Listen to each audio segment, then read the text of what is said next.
Hello बच्चों, कैसे हो आप लोग। ठीक है, तो बच्चों आज आप पढ़ने वाले हो गॉसेस लॉ। ठीक है, गॉसेस लॉ पढ़ने से पहले पिछले लेक्चर में जो हमने पढ़ा था इलेक्ट्रिक फ्लक्स, ठीक है, उसका सारा कॉन्सेप्ट इस गॉसेस लॉ में यूज़ होगा। अगर वो आप लोगों ने वीडियो नहीं देखी तो फटाफट से जाके पहले उसको देख लो। ठीक है, उसके बगैर आपको इसकी कुछ समझ नहीं आने वाली। ठीक है, तो गॉसेस लॉ क्या होता है, अगर आपने पीछे वाली वीडियो नहीं भी देखी, चलो वो आपने इलेक्ट्रिक फ्लक्स नहीं भी पढ़ा, तो हम फटाफट से उसको रिवाइज कर लेते हैं। ठीक है, रिवाइज कैसे कर लेते हैं, देखो समझो आपके पास ये एक एरिया है, सरफेस एरिया है। ठीक है, समझो सरफेस है ये, ओके। और यहाँ से आपके पास इलेक्ट्रिक फील्ड लाइंस आ रही हैं जो इस एरिया में से पास कर रही हैं। ठीक है, अब देखो ये जो एरिया है इसका क्या होगा, एरिया वेक्टर। पीछे वाली वीडियो में हमने पढ़ा था कि एरिया जो होता है वो एक वेक्टर क्वांटिटी होता है और उसकी जो डायरेक्शन होती है वो सरफेस के परपेंडिकुलर होती है। ये है एरिया की डायरेक्शन। ठीक है, और ये जो इलेक्ट्रिक फील्ड लाइंस जो हैं वो इसमें से पास कर रही हैं, तो इलेक्ट्रिक फील्ड लाइंस की जो तादाद होती है जो इस एरिया में से पास कर रही हैं। ठीक है, इलेक्ट्रिक फील्ड लाइंस की डेंसिटी जो होती है जो परपेंडिकुलरली इस एरिया में से इस सरफेस में से पास कर रही हैं, उसको हम कहते हैं इलेक्ट्रिक फ्लक्स। और उसका फार्मूला हमने डिराइव किया था, वो क्या था, फ्लक्स इज इक्वल टू, यानी इसको हम कहते हैं फाई और ये ई, यानी electric flux is equal to E dot A, और या हम इसको लिख सकते हैं ई ए कॉस थीटा। ठीक है, और ये भी हमने प्रूव कर लिया था कि हम सिर्फ कॉस थीटा ही क्यों यूज़ करते हैं, साइन थीटा इसकी जगह पे क्यों नहीं यूज़ कर सकते। सही है, अब आज का हमारा जो मेन टॉपिक है वो है गॉसेस लॉ। अब गॉसेस लॉ आपको क्या बताता है, गॉसेस लॉ आपको बताता है कि अगर आपने फ्लक्स फाइंड करना हो क्लोज्ड बॉडीज के अंदर, ठीक है, तो वो आप कैसे फाइंड कर सकते हो। ठीक है, तो पहले हम क्या करते हैं, इससे पहले कि हम उसकी डेफिनेशन करें, हम पहले उसका फार्मूला देखते हैं। ठीक है, क्योंकि अगर आप फार्मूला देख लोगे ना तो आपको थोड़ा बहुत क्लियर हो जाएगा कि गॉसेस लॉ किसके मुतालिक है और आपको क्या बता रहा है। ठीक है, तो फार्मूला उसका होता है, अब गॉसेस लॉ किससे रिलेटेड होता है, फ्लक्स के से रिलेटेड होता है, और किसके फ्लक्स से, थ्रू क्लोज्ड बॉडीज। ठीक है, क्लोज्ड भी लिखना है यहाँ पे। ठीक है, close is equal to 1/ε0 into Q.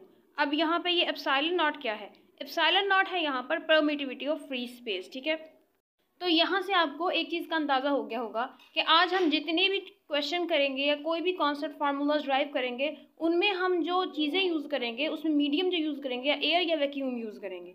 ठीक है, तो एप्सिलॉन नॉट आपके पास है क्या भला, permittivity of free space, permittivity of free space, और फ्री स्पेस। ठीक है, तो ये फ्री स्पेस के लिए हम एप्सिलॉन ओ यूज़ करते हैं, इसको कहते हैं एप्सिलॉन, ए पी से एप्सिलॉन।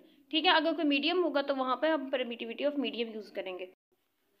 तो ये आपको मीडियम के बारे में भी इंफॉर्मेशन देती है, तो यहाँ पर हम इसको ज़्यादा डिस्कस नहीं करेंगे हम यहाँ, क्योंकि इसकी मैं पूरी वीडियो बना चुकी हूँ, अगर आपने देखनी इंटरेस्टेड हैं तो आप जाके देख सकते हो। ठीक है, अच्छा ये तो होगी परमिटिविटी ऑफ फ्री स्पेस। अब आगे आ जाता है ये इस फार्मूला को हमने डिस्कस करना था, ये हमारा मेन मकसद था। तो बेटा फ्लक्स बराबर होता है, ये क्या है, 1/ε टाइम, और ये है चार्ज। तो इसका मतलब है कि किसी भी क्लोज सरफेस में से अगर आपने फ्लक्स फाइंड करना है तो वो उस क्लोज सरफेस में मौजूद चार्ज के 1/ε0 टाइम्स होगा। ठीक है, यानी मिसाल के तौर पर अगर वहाँ पर, यानी ये क्लोज सरफेस है आपका सफ़ेयर की फॉर्म में, और यहाँ पर 2 कूलम चार्ज है, तो यहाँ से फ्लक्स कितना होगा, क्लोज्ड कितना होगा, 1/ε0 और साथ में 2 कूलम। ठीक है, अगर यहाँ पे 4 कूलम था होता तो फिर हम यहाँ पर क्या लगा देते, 1/ε इंटू 4 कूलम, यानी टोटल नेट चार्ज जो इस सरफेस के अंदर है, ठीक है, क्लोज सरफेस के अंदर नेट चार्ज जितना है उसके 1/ε0 टाइम उसका फ्लक्स होता है। अब ये कैसे होता है, ये भी हम ड्राइव भी करेंगे, इसको प्रूव भी करेंगे। इनफैक्ट हम पिछले वाली वीडियो जिसमें इलेक्ट्रिक फ्लक्स हमने डिस्कस किया था उसके लास्ट में हम सफ़ेयर के अंदर से इलेक्ट्रिक फ्लक्स निकालना सीख चुके हैं। ठीक है, जिसमें हमने ये भी देखा था कि इलेक्ट्रिक फ्लक्स जो अगर हम क्लोज सरफेस में से देखें तो वो डिपेंड नहीं करता कि उसकी शेप कैसी है बॉडी की, उसकी डायमेंशंस क्या है, कुछ भी किसी चीज़ पे डिपेंड नहीं करता, सिर्फ डिपेंड करता है कि आपका जो बॉडी है वो किस मटेरियल से बना हुआ है और उसके अंदर चार्ज कितना इनक्लोज है। सही है। तो अब हम देखते हैं गॉसेस लॉ की डेफिनेशन। इसकी डेफिनेशन क्या बनेगी, डेफिनेशन इसकी बनेगी the flux through any close surface, through any closed surface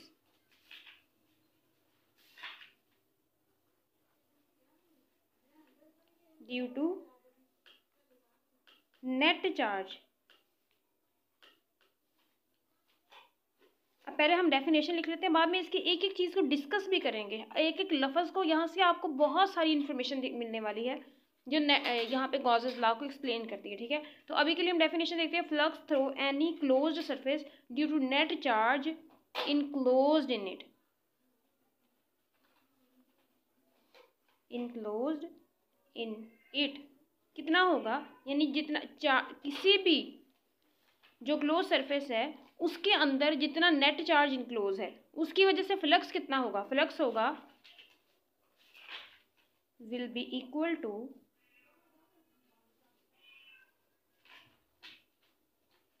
1/ε0 times of net charge.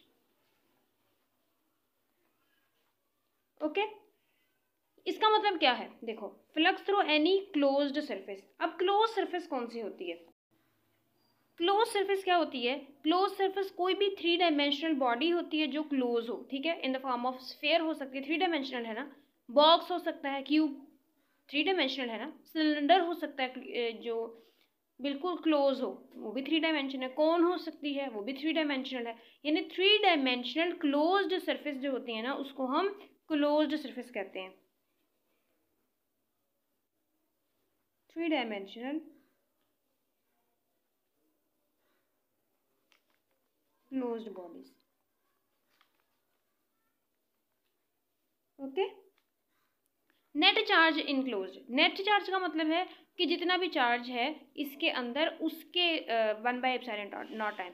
अब नेट चार्ज कैसे, देखो हो सकता है कि यहाँ पे +2 कूलम हो, -4 कूलम हो, तो यहाँ पर आप कितना लोगे, ठीक है, तो नेट चार्ज यहाँ पर कितना बनेगा, नेट चार्ज बनेगा 2 - 4 -2, तो यहाँ पर -2 कूलम आएगा, ठीक है। यानी जितना भी चार्ज इसके अंदर इनक्लोज है पहले आपने उसका नेट चार्ज निकालना है, उसके 1/ε0 टाइम्स आपका फ्लक्स होगा। समझ आ गई, ठीक है। अब हम डिस्कस करते हैं इसके आगे प्रूफ के क्या वाकई ऐसा होता है या नहीं, क्योंकि आपकी बुक में जो दिया हुआ है वो एक इरेगुलर सी बॉडी है, ठीक है, आपकी बुक में दी हुई है ये क्लोज सरफेस, ठीक है, और इसके ऊपर ऐसे चार्ज डिस्ट्रीब्यूट हुए हुए, ठीक है। तो आपसे पूछा जा रहा है कि आपने इसी को यूज़ करते हुए गॉसेस लॉ जो है उसको प्रूव करना है, ठीक है। इसको यूज़ करने से पहले ना हम फटाफट से जो सिंपल से क्वेश्चन कर लेते हैं ताकि आपको और ज़्यादा अच्छे से समझ आ जाए इसको यूज़ करना कैसे है, ठीक है। तो सिंपल क्वेश्चन क्या है, सिंपल क्वेश्चन ये है आपके पास, समझो ये आपका एक स्फीयर है, ओके। अब यहाँ पर चार्जेस हैं +2q +3q, ठीक है, और आपसे पूछा जा रहा है जी आप हमें बताइए फ्लक्स कितना है इसके अंदर। तो फ्लक्स आप कैसे बता सकते हो, फ्लक्स आपके पास होगा टोटल चार्ज यानी 2q + 3q/ε0, तो ये आपके पास कितना हो गया 5q/ε0। अब ε0 टाइम मैंने आपको पहले बताया परमिटिविटी ऑफ फ्री स्पेस है, तो इसका मतलब है कि जितना भी हम यहाँ पे कैलकुलेशन करेंगे ना हम ये मान के चलेंगे कि यहाँ पर जो मीडियम है वो या तो एयर है या फिर वैक्यूम है, ठीक है। तो यहाँ पर 5q आ गया, सही है। अगर यहाँ पर आपके पास -4q कूलम और +3 कूलम हो, ठीक है, और यहाँ पर ये स्फीयर है, तो आपसे पूछा जा रहा है जी आप इसके अंदर से इलेक्ट्रिक फ्लक्स बताओ, क्योंकि चार्ज तो क्या होता है स्केलर होता है, तो सिंपल एडिशन हम इसकी कर सकते हैं। तो नेट चार्ज इसके अंदर से कितना होगा -4 कूलम +3 कूलम /ε0, तो यानी ये आपके पास हो जाएगा -1/ε0, ठीक है, 1 कूलम /ε0, तो ये आपके पास हो जाएगा। अब आपके पास जो क्लोज सरफेस है ना वो ये है। तो पीछे वाली वीडियो में जब आपने इलेक्ट्रिक फ्लक्स पढ़ा था और साथ ही आपने फ्लक्स थ्रू स्फीयर भी फाइंड कर लिया था, तो वहाँ पे आपने पढ़ा था क्या भला, वहाँ पे आपने पढ़ा था कि ज्योमेट्री पे डिपेंड नहीं करता किसी भी चीज़ की, सिर्फ डिपेंड करता है कि फिगर क्लोज हो मीडियम क्या है और चार्ज कितना है। अब क्लोज है, चार्ज कितना है, मीडियम, आपने ए रखा हुआ है, तो समझो यहाँ पर जो आपके पास टोटल फ्लक्स है वो कितना होगा, Q1/ε0। ठीक है, इस Q1 की वजह से, Q2 की वजह से कितना होगा, Q2/ε0, Q3 की वजह से कितना होगा, Q3/ε0, और इसी तरह ये चलता चलता Qn/ε0 आ जाएगा। सही है। अब Qn की वजह से जो जितना फ्लक्स है, तो फ्लक्स इलेक्ट्रिक फ्लक्स है ये टोटल, और यहाँ से आप क्या करोगे, 1/ε0 को कॉमन ले लो, और ये आपके पास Q1 plus Q2 plus Q3 plus इसी तरह चलता चलता Qn तक आ गया। सही है। तो Q आपके पास कितना आ गया, 1/ε0, और ये जो चार्ज है वो टोटल चार्ज है ना जो इसके अंदर इनक्लोज हुआ है, तो यहाँ पर आप Q लगा सकते हो। तो यहाँ से आपने फार्मूला ड्राइव कर लिया है किसका, गॉसेस लॉ का। और इसका पता क्या, अब गॉसेस लॉ आपको शॉर्टकट देता है किस बारे में, ठीक है, शॉर्टकट आपको देता है कि अगर आपको क्लोज सरफेस के अंदर चार्ज का पता चल जाए और सिर्फ ये पता चल जाए कि उसके अंदर आपने मीडियम क्या रखा हुआ है, तो आप आराम से फ्लक्स फाइंड कर सकते हो। ठीक है, उसके लिए आपको ये वाला फार्मूला जो है, कौन सा वाला जो हमने इलेक्ट्रिक फ्लक्स का पढ़ा था, phi E is equal to E dot A, ये लगाने की जरूरत नहीं है। यानी इलेक्ट्रिक फील्ड कैलकुलेट करो सबकी सारी फेसेस में से, फिर उसको एरिया वेक्टर से मल्टीप्लाई करो, यही काम करने की जरूरत नहीं है। सिर्फ और सिर्फ अगर आपको मीडियम और चार्ज के बारे में पता चल गया तो आप यहाँ पर इजीली क्लोज सरफेस के अंदर से निकाल सकते हो इलेक्ट्रिक फ्लक्स। ठीक है, अब आप कहोगे कि मैम आप बार बार कह रहे हो ये चार्ज डिपेंड नहीं करता कि ज्योमेट्री कैसी है, या फिर ये सिर्फ डिपेंड करता है मीडियम कैसा है और चार्ज कितना है। ठीक है, ज्योमेट्री पे डिपेंड नहीं करता, तो आप प्रूव करके दिखाएं हमें। ठीक है, हम इसका प्रूफ भी कर लेंगे, डोंट वरी। ठीक है, प्रूफ कैसे करेंगे, तो यहाँ पे समझ लो आपके पास के सफेयर है, राइट, ये है आपके पास सफेयर, इसके दरमियान में पड़ा है ये प्लस क्यू चार्ज, तो आपने क्या करना है, फ्लक्स निकालना है ना, तो दरमियान में पड़ा है, तो आप इसका जो पूरा फ्लक्स पूरा स्फीयर है उसके एरिया को छोटे छोटे टुकड़ों में डिवाइड कर लो। ठीक है, समझो यहाँ पर आपने ले लिया छोटा सा एरिया। ठीक है, यहाँ पर इसका इलेक्ट्रिक फील्ड का कहाँ है, अपवर्ड डायरेक्शन में, इस चार्ज की वजह से इलेक्ट्रिक फील्ड जो है वो अपवर्ड डायरेक्शन में है। इसका जो एरिया वेक्टर है वो भी अपवर्ड डायरेक्शन में है, तो इसको आप E1 बोल दो और साथ में इलेक्ट्रिक फील्ड को E रख दो। अब ये E क्यों, क्योंकि ये सफेयर है। ठीक है, सफेयर से जितना इसका फासला उतना इसका फासला, क्योंकि आप सरफेस पे को देख रहे हो। ठीक है, आप अंदर नहीं घुस रहे, सिर्फ और सिर्फ सरफेस को देख रहे हो, और सेंटर से सरफेस तक हर पॉइंट का जो फासला होता है वो सेम ही होता है। ठीक है, यानी अगर ये देखो ये सर्कल है, सिर्फ सर्कल को देख लो, तो ये सेंटर से हर पॉइंट का फासला सेम है ना। इसी तरह सफेयर 3D डायमेंशन में सर्कल होता है, तो उसका भी सेंटर से हर पॉइंट का सरफेस तक का फासला सेम ही होता है। तो आप यहाँ से मर्जी लो तो आपका डिस्टेंस सेम है, तो इस वजह से इलेक्ट्रिक फील्ड भी इस चार्ज की वजह से सेम होगी। अब यहाँ पे एंगल कितना है, 0। इसी तरह यहाँ पर एक और आप ले लो, ठीक है, और यहाँ पर भी एरिया वेक्टर इस डायरेक्शन में, और जो इलेक्ट्रिक फील्ड है वो भी अपवर्ड डायरेक्शन में। ठीक है, इसी तरह आप यहाँ पर इसको A2 बोल दो, यहाँ पर आप A3 ले लो, ये अपवर्ड डायरेक्शन में और ये इलेक्ट्रिक फील्ड भी अपवर्ड डायरेक्शन में। अब आपको चाहिए फ्लक्स।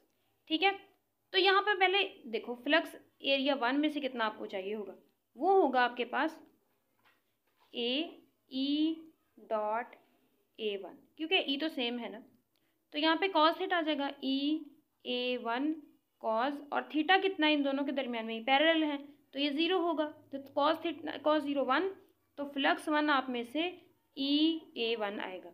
ओके, इसी तरह फ्लक्स 2 जो होगा वो कितना होगा, A2, क्योंकि एंगल तो सेम है ना सब में।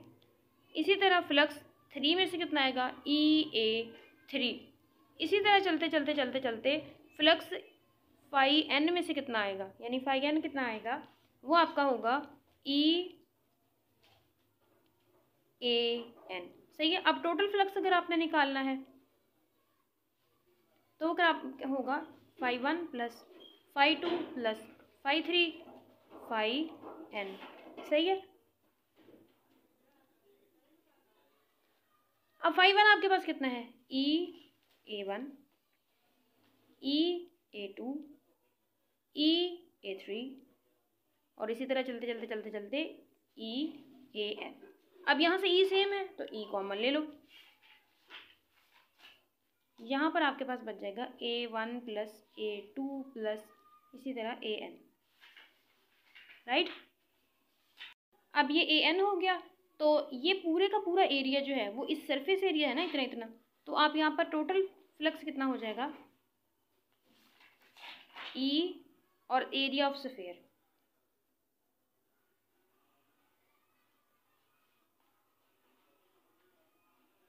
ठीक है। अब एरिया ऑफ स्फीयर कितना होता है 4πr², तो लगा दो उधर, तो फ्लक्स टोटल आपके पास आ गया E 4πr², ठीक है। 4πr², E की वैल्यू होती है KQ/r², ये हो गया 4πr², r² से r² कैंसल आउट, तो ये फ्लक्स आपके पास आ गया K की वैल्यू 1/4πε0 और ये हो गया Q इंटू 4π, 4π से 4π गया, तो फ्लक्स आपके पास आ गया Q/ε0। अब यहाँ पे देखो बेटा, क्या आपको किसी भी सरफेस के रेडियस या साइड की लेंथ या किसी भी चीज़ के बारे में आपको यहाँ पे कोई टर्म नज़र आ रही है? नहीं आ रही। सिर्फ किस चीज़ की टर्म नज़र आ रही है? या तो आपको एप्सिलॉन नज़र आ रहा है जो आपको मीडियम के बारे में बताता है, ठीक है, या आपको यहाँ पे चार्ज नज़र आ रहा है। तो इसका मतलब है कि डिपेंड नहीं करता कि आपका चार्ज किस तरह के क्लोज सरफेस में है, कितनी लेंथ के क्लोज सरफेस में है, सिर्फ आपको चार्ज पता लग गया तो आपने फ्लक्स निकाल लिया। अब कैसे? वो ऐसे कि समझो यहाँ पर मैंने R रखा था ना, यानी इसका रेडियस मैंने कितना रखा था, R रखा था। अब समझो इसका रेडियस मैं बढ़ा देती हूँ,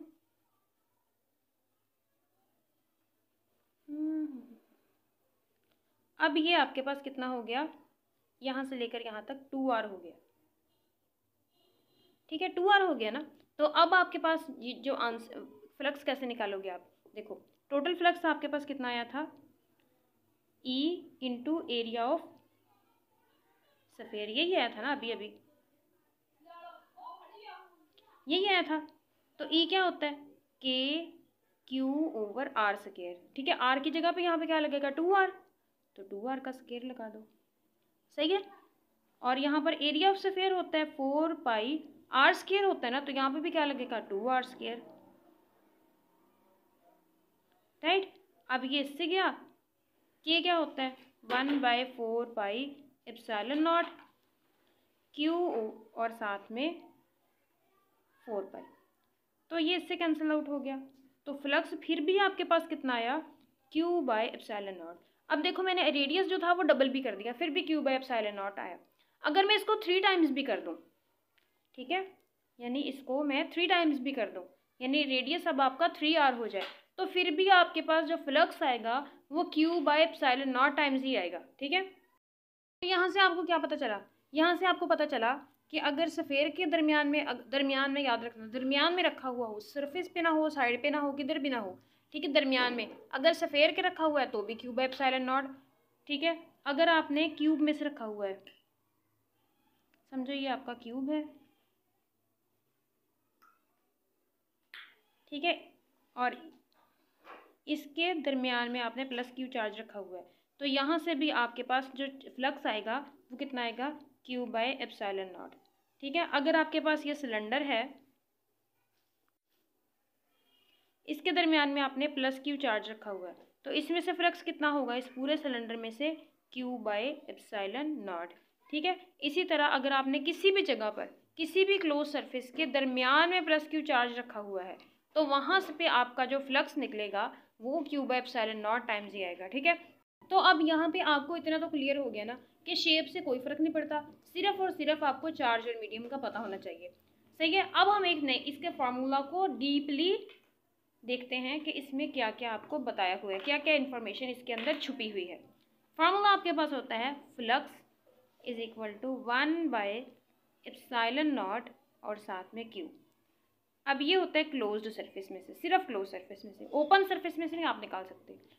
एक सर्कल है उसके ऊपर आप गॉसेस लॉ नहीं लगा सकते, एक शीट है उसके ऊपर आप गॉसेस लॉ नहीं लगा सकते।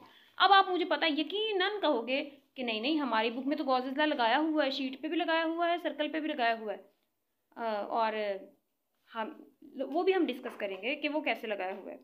अभी के लिए आप ये बस ये देखो कि जो आपकी सरफेस है जिसके ऊपर आपने गॉसेस लॉ लगाना है सिर्फ क्लोज होनी चाहिए, 3 डायमेंशनल होनी चाहिए, सर्कल पे नहीं लगा सकते, 2 डायमेंशनल ओपन बॉडीज पर आपने लगा सकते। और ये 1/ε, और ये तो आपको पता ही है, ये परमिटिविटी ऑफ मीडियम है, परमिटिविटी ऑफ मीडियम, राइट। और ये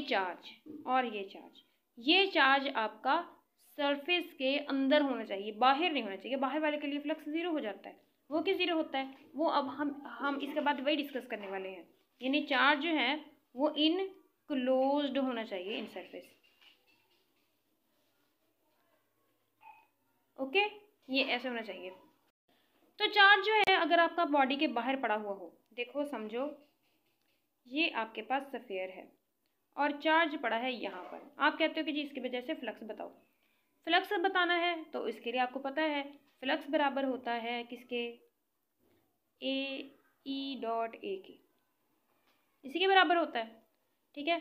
और जो क्लोज्ड बॉडीज होते हैं उसके लिए तो हमेशा जो एरिया वेक्टर होता है वो डाउन बाहर की तरफ होता है ना, अपवर्ड डायरेक्शन में होता है। तो समझो आपने इस एरिया में से लिया तो यहाँ पर एरिया वेक्टर कितना था, इस डायरेक्शन में, तो इसके ऑपोजिट डायरेक्शन में यहाँ पर एरिया वेक्टर कितना हुआ, ये वाला, ठीक है। अब ऑपोजिट डायरेक्शन में हो गया ना, तो यहाँ पर क्या होगा, इसमें से कितना निकलेगा, देखो इन दोनों ने एक दूसरे को कैंसिल आउट कर दिया। यहाँ पर जो एरिया होगा उसमें जितना फ्लक्स होगा ये इस डायरेक्शन में, ये इसको कैंसिल आउट कर देगा। यहाँ पे जो एरिया होगा वो इसको कैंसिल आउट कर देगा। तो इसका मतलब ये है कि बाहर पड़े हुए चार्ज की वजह से कोई फ्लक्स नहीं होता। क्यों? क्योंकि हर सरफेस के ऊपर हर जो एरिया है वो अपने से ऑपोजिट एरिया वेक्टर को कैंसिल आउट कर देता है। तो इसी वजह से बाहर पड़े हुए चार्ज की वजह से क्लोज्ड सरफेस में कोई भी फ्लक्स नहीं आता। अब मैं बार बार आपको बता रही हूँ कि आपने सिर्फ सरफेस में से ही कैलकुलेट करना होता है, इसके अंदर नहीं घुसना होता। इसके अंदर कुछ भी है वो नहीं देखना, सिर्फ सरफेस के ऊपर देखना है कि इसके ऊपर कितना चार्ज है। अब यहाँ पर आ गया कि अगर आपने गॉसेस लॉ यूज़ नहीं करना, ठीक है, मिसाल के तौर पर ये आपका क्यूब है,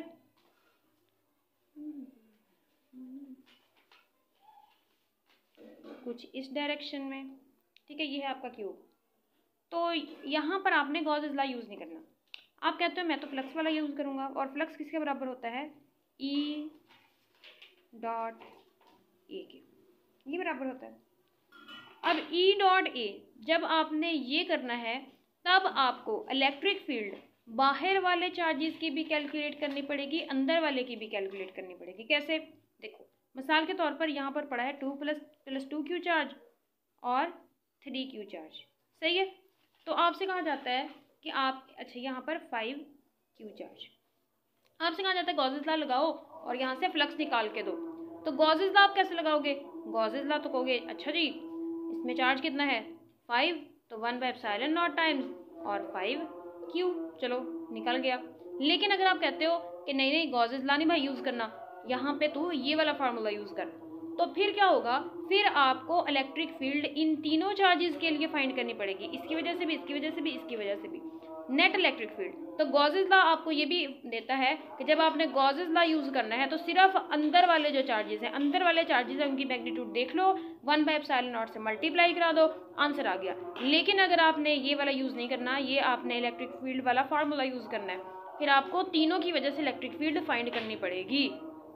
तो बच्चों अगला जो टॉपिक है ना गॉसेस लॉ से रिलेटेड, वो है गॉसेस लॉ की एप्लीकेशंस, ठीक है। एप्लीकेशंस में क्या करते हो आप, ठीक है, एप्लीकेशंस में आप गॉसेस लॉ को यूज़ करते हो डिफरेंट पॉइंट्स पर, यानी ओपन सरफेस में डिफरेंट पॉइंट्स पर इलेक्ट्रिक फील्ड इंटेंसिटी फाइंड करने के लिए।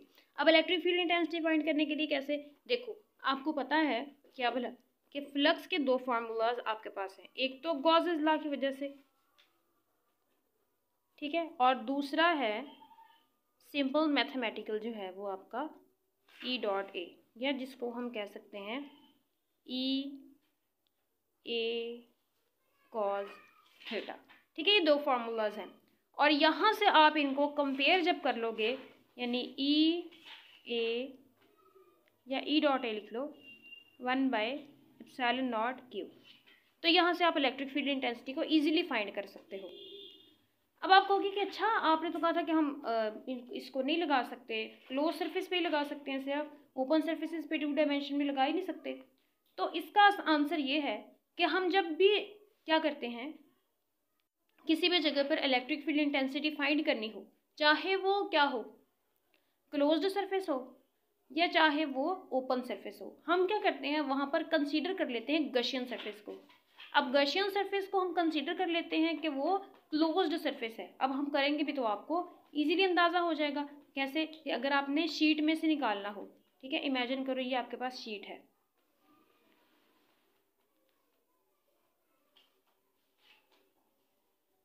तो उसके लिए आप क्या करोगे, यहाँ पर सिलेंडर कंसीडर कर लोगे, बस कंसीडर ही करना है, ठीक है।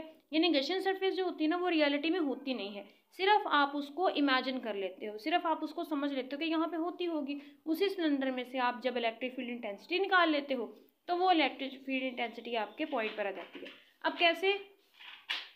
उसके लिए भी हम करेंगे कुछ कंडीशंस देखेंगे कि अगर आपने किसी भी बॉडी पर गॉसेस लॉ लगाना है तो उसके लिए कंडीशंस कौन सी होंगी। अच्छा, अब कंडीशंस इसकी ये हैं कि अगर आप इन कंडीशंस को फॉलो ना भी करो तो भी आपका गॉसेस लॉ जो होगा ना वो क्या होगा, वैलिड तो होगा, लेकिन वहाँ पर फिर आपका जो आंसर है वो कैलकुलेशंस लंबी कर देगा, ठीक है। तो उसके लिए हम क्या करते हैं, कुछ करते हैं पहले एग्जाम्पल्स, ठीक है, उसके बाद हम एप्लीकेशंस पे आएंगे, ठीक है।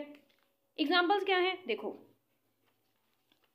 अच्छा चलो कंडीशंस लिख लो पहले, ठीक है। कंडीशन इसकी ये है कि जो गॉसियन सरफेस आपने कंसीडर करना है, इमेजिन करना है ना, वो होना चाहिए सिमेट्रिकल, चार्ज के, यानी चार्ज के इर्द गिर्द सिमेट्रिकल होना चाहिए। क्या? Gaussian surface should be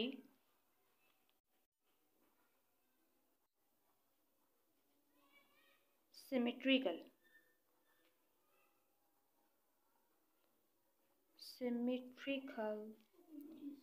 about charge. Okay, charge के इर्द गिर्द सिमेट्रिकल होना चाहिए, यानी गॉसियन सरफेस जो है चार्ज उसके दरमियान में होना चाहिए। यानी अगर आप सिलेंडर यहाँ पे कंसीडर करते हो तो इस तरह से कंसीडर करना है कि जिस पॉइंट पर आपने वो निकालना है, चार्ज निकालना है, पॉइंट चार्ज है, वो सिलेंडर के बिल्कुल दरमियान में आए, ठीक है। जैसे क्या भला, देखो, अगर ये आपको हेमिस्फीयर दिया हुआ है, सही है, और इसके ये हेमिस्फीयर है और यहाँ पर रखा हुआ है प्लस क्यू चार्ज, तो आपसे पूछा जाता है कि आप बताइए इस हेमिस्फीयर में से कितना क्या होगा, फ्लक्स कितना होगा।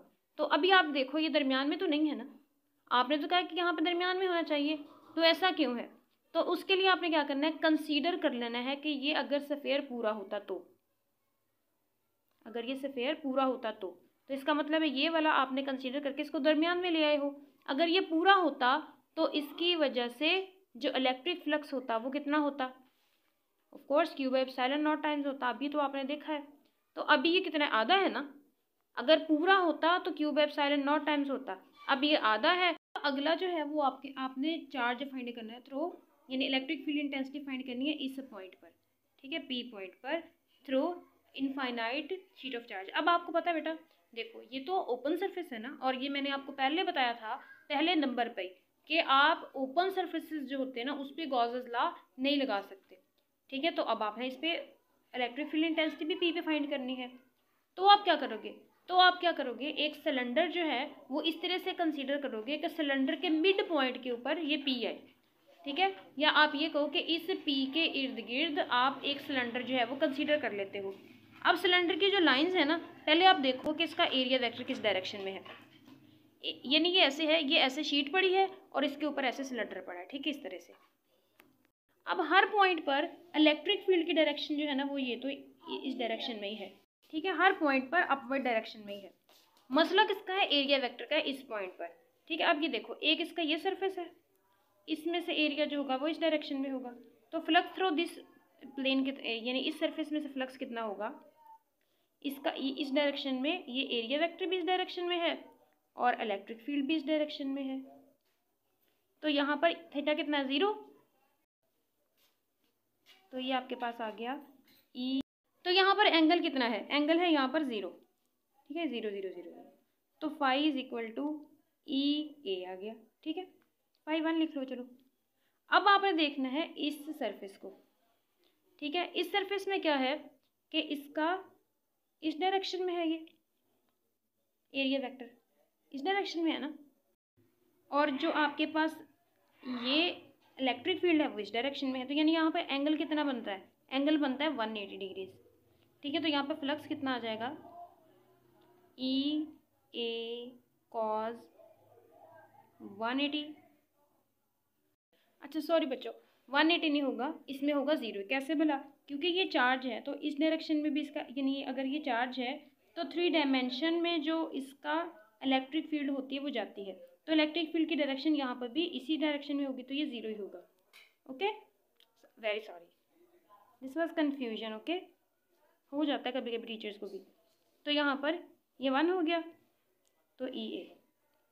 अब देखो ये आपने दो जो प्लेन्स हैं, सरफेसेस हैं, इसमें से निकाल लिया।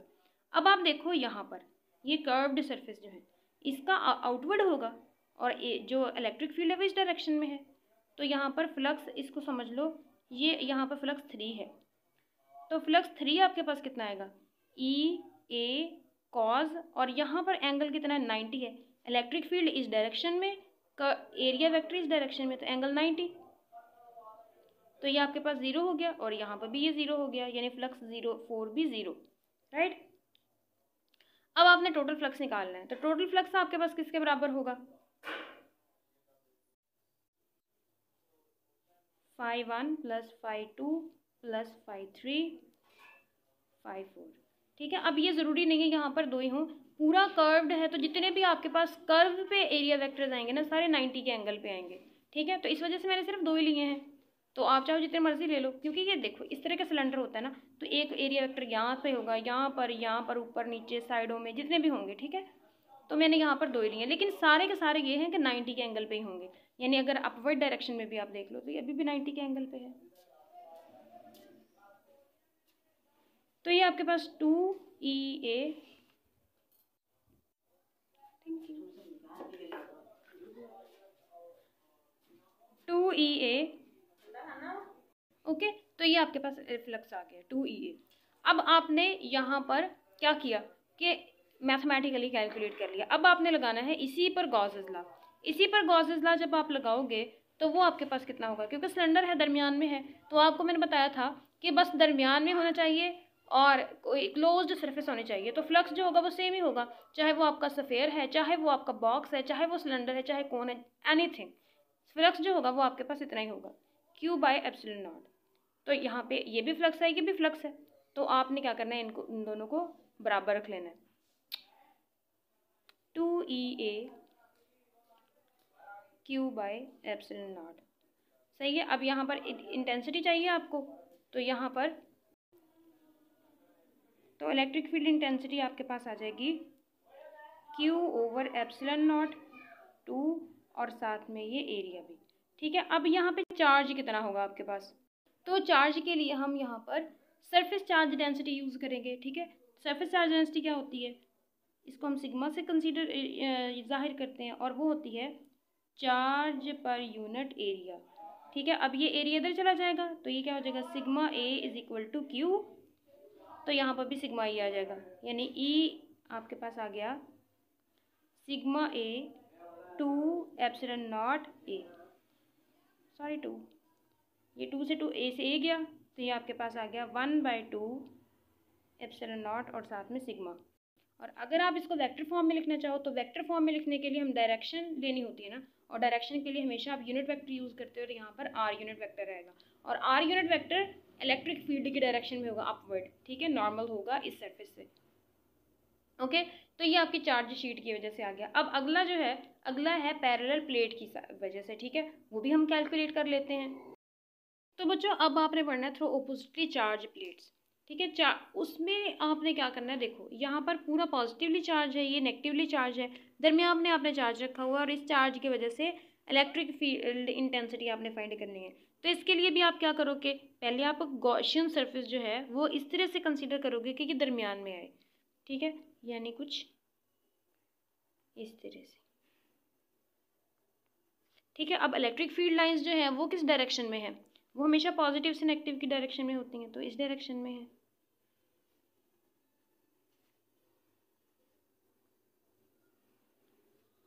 ठीक है, ये साइड जो है इसकी। तो बच्चे पहले ना हम क्या करते हैं, पहले हम ये देखते हैं कि इसके एरिया वेक्टर और इसके इलेक्ट्रिक फील्ड इंटेंसिटी में कितना क्या है डिफरेंस है और क्या एंगल बनता है। पहले नंबर पर आ गई ये, ठीक है। तो ये 90 के एंगल पे है, इसकी वजह से फ्लक्स जो होगा वो 0 होगा, इसकी वजह से भी फ्लक्स 0 होगा, इसके वजह से भी इस साइड में भी फ्लक्स 0 होगा। अब वो क्यों 0 होगा, हम जानते हैं कि इलेक्ट्रोस्टैटिक कंडीशन के अंदर किसी भी कंडक्टर में से जो इलेक्ट्रिक फील्ड लाइंस होती हैं ना, इलेक्ट्रिक फ्लक्स होता है वो 0 होता है। अब अगर आपको ये नहीं पता तो जाओ शाबाश इलेक्ट्रिक फील्ड लाइंस वाली वीडियो देखो, उसमें बताया हुआ है। चलो अगर आपने नहीं भी देखनी तो कौन देखे इतना बड़ा लंबा लेक्चर, तो मैं आपको बता देती हूँ। क्या होता है कि देखो, अगर ये कंडक्टर है आपके पास, यहाँ पर होते हैं electrons, negative charge negative negative negative, ठीक है। जब आप यहाँ पर इलेक्ट्रिक चार्ज लाते हो तो इसकी होती है अपनी एक इलेक्ट्रिक फील्ड, पॉजिटिव चार्ज है ना, तो इसकी इलेक्ट्रिक फील्ड क्या होती है बाहर की तरफ। तो इसकी इलेक्ट्रिक फील्ड के नतीजे में क्या होगा कि ये जो इलेक्ट्रॉन्स होंगे वो इस डायरेक्शन में मूव करना शुरू कर देंगे, आपको पता ही है कि इलेक्ट्रिक फील्ड जब लगती है तो इलेक्ट्रॉन्स पर एक चार्ज जो फोर्स जो होती है वो एक्ट करती है और वो एक ही डायरेक्शन में मूव करना स्टार्ट कर देते हैं। तो यहाँ पर क्या हुआ, इलेक्ट्रोस्टैटिक कंडीशन तो खत्म होगी, अब तो इलेक्ट्रॉन मूव कर रहे हैं, अब तो ये इलेक्ट्रोडायनेमिक कंडीशन हो गई ना। तो इसका मतलब क्या हुआ कि जब अगर यहाँ पे चार्ज नहीं होगा, इलेक्ट्रोस्टैटिक कंडीशन होगी, जैसे ही चार्ज यहाँ पर आएगा तो इलेक्ट्रोस्टैटिक कंडीशन ख़त्म होकर इलेक्ट्रोडायनेमिक कंडीशन आ जाएगी, और गॉस लॉ तो आप इलेक्ट्रोडायनेमिक में लगा ही नहीं सकते। तो इसका मतलब है कि इस जगह पर इलेक्ट्रोडायनेमिक कंडीशन लग चुकी है और गॉस लॉ यहाँ पर एप्लीकेबल नहीं है। आप सिर्फ गॉस लॉ को तब लगा सकते हो जब आपका चार्ज रेस्ट पर है। तो इसका मतलब है यहाँ से भी 0 रोध होकर आपके पास सिर्फ और सिर्फ ये प्लेन रह गया है। यहाँ से इसका एरिया वेक्टर भी इस डायरेक्शन में है, इलेक्ट्रिक फील्ड भी इस डायरेक्शन में है, तो फ्लक्स कितना होगा, फ्लक्स आपके पास होगा E A cos 0। तो cos 0 1 होता है, तो फ्लक्स कितना हो गया E A, राइट। अब आपने इसके ऊपर क्या करना है, गॉसेस लॉ भी तो लगाना है। अब गॉस लॉ क्या होता है, क्योंकि ये दरमियान में पड़ा है इस बॉक्स के, तो इस वजह से फ्लक्स आपके पास होगा 1/ε0 Q। ये हमने पहले पढ़ रखा है कि अगर चार्ज दरमियान में पड़ा है तो बेशक सिलेंडर है, क्यूब है, कोन है, कोई भी चीज़ है, बस दरमियान में पड़ा है तो उसके अंदर से इतना ही चार्ज होगा, क्योंकि ये फ्लक्स होगा और फ्लक्स क्योंकि डिपेंड नहीं करता ज्योमेट्री पे भी और इसकी डायमेंशन में से भी। ये भी हमने वो फिर से प्रूव कर लिया था। खैर ये सारी पुरानी बातें हैं। तो चलो आप इन दोनों को अब क्या करो, बराबर रख लो। तो EA = 1/ε0 और Q का मसला है, ये आपको नहीं पता, तो उसके लिए फिर से सरफेस चार्ज डेंसिटी आप यूज़ करोगे।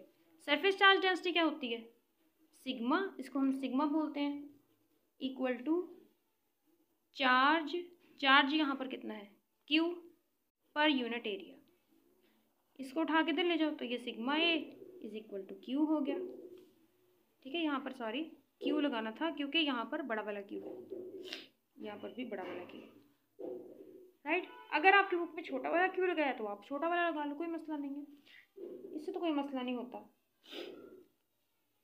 तो यहाँ पर EA = 1/ε0 और सिग्मा A से A कैंसिल आउट हो गया, तो ये E आपके पास इलेक्ट्रिक फील्ड इंटेंसिटी आएगी 1/ε0 सिग्मा। सही है, तो ये था आपका last section. Okay, hope so कि आपके सारे कॉन्सेप्ट जो होंगे गॉसेस लॉ के बारे में क्लियर हो चुके होंगे। तो बच्चों मिलते हैं अगले लेक्चर में, तब तक के लिए आप अपना ख्याल रखना। अल्लाह हाफिज़।